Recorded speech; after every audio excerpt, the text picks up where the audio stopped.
আজকে আমরা এই কটা শিঙি মাছ ছিল ধরে আনছিলাম জঙ্গল থেকে। আপনারা দেখেছেন সেই মাছগুলো সব ছোট হয়ে গেছে ড্রামে থেকে থেকে। এখন সেই মাছগুলো রাখার জন্য একটা ছোট একটা গাড্ডা খুঁজছি। সেই গাড্ডা খোঁজার জন্য কাকুকে বলা হয়েছে, কাকু গাড্ডাটা খুঁজছে। দেখো গাড্ডাটা কেমন হয় খোঁজা, আর তারপরে মাছটা ছাড়বো আমরা। চলো দেখি।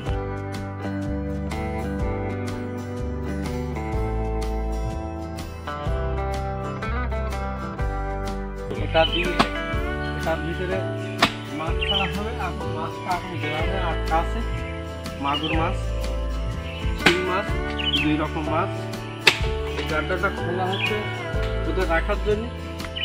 সাইড দিয়ে কিন্তু ঢালাই হবে। এই যে গাড্ডাটা করছি, গাড্ডার সাইড দিয়ে কিন্তু ঢালাই হবে, মাছটা চলে যেতে পারবে, যার ফলে মাছটা এর ভিতর মাটিতে থাকবে, সুস্থ থাকবে, কাবু হবে না।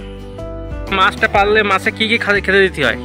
মাছের এক ধরনের ওই বাঁচের খাবার দিয়ে, মানে খোল জাতীয় যে মাছের যে খাবারটা আছে ওই খাবার ওইটা দিলে ছোট মাছ কয়দিনে বড় হয়?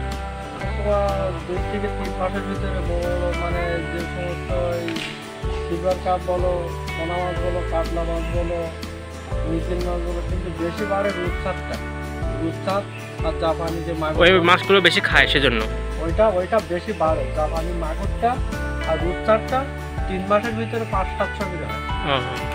বন্ধুরা দেখো, এই যে এর ভিতরে যে মাছগুলো আছে, আর এর ভিতরে বেশি মাছটা, এই মাছগুলো সব ছাড়া হবে। ওর ভিতরে অনেকটা মাছ আছে, প্রায় 5-6 কেজি মাছ আছে। আর এখানে 100-200 গ্রাম মাছ আছে, খাওয়ার জন্য রাখা হয়েছিল আলাদা করে। এই মাছগুলো দেখো সব উঠছে, এই মাছগুলো সব ছাড়া হবে গাড়িটায়।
দেখো মাছগুলো কত সুন্দর খেলছে এই জলের ভিতরে। জলটা শুকিয়ে আসছে, এখন গাড্ডায় আবার জল দেওয়া হবে। ওই যে কালো কালো দেখতে পাচ্ছেন, ওখানে যে মাছগুলো আছে। বন্ধুরা ভিডিওটা বেশি বড় করব না।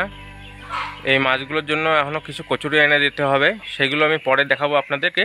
আর এখন এই ভিডিওটা অবধি রাখলাম। আর ভিডিওটা ভালো লাগলে লাইক, শেয়ার, কমেন্ট এবং সাবস্ক্রাইব করে দেবেন।